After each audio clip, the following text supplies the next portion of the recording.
যখন ওয়াকাফ নিয়ে পশ্চিমবাংলার বিভিন্ন জায়গাতে আন্দোলন হচ্ছিল, বিজেপি সরকারের নিয়ে আসা সংবিধান বিরোধী এবং একটা নির্দিষ্ট মুসলিম ধর্মের মানুষকে কোণঠাসা করার জন্য যে ওয়াকাফ সংশোধনী আইন নিয়ে এসেছিল, যখন বিরোধিতা হচ্ছে আমাদের রাজ্যে, মাননীয় বলেছিলেন এটা এখানে আন্দোলন করা যাবে না, এখানে গুলোগুলি করা যাবে না, যদি আন্দোলন করার দরকার হয় দিল্লিতে গিয়ে করুন।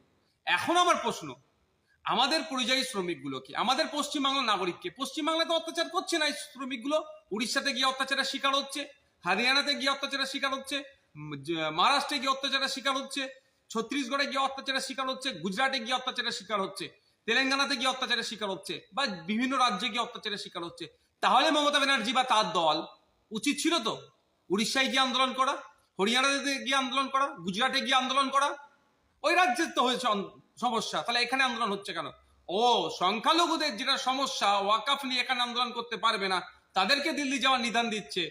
আর তাদের কোনো প্রতিবাদ করার দরকার হলে প্রতিবাদের নামে তো মায়াকান্না কাঁদছে, সেটা আমরা বুঝতে পারছি, তারপরেও পশ্চিমবাংলা করছে। এ কেমন দ্বিচারিতা?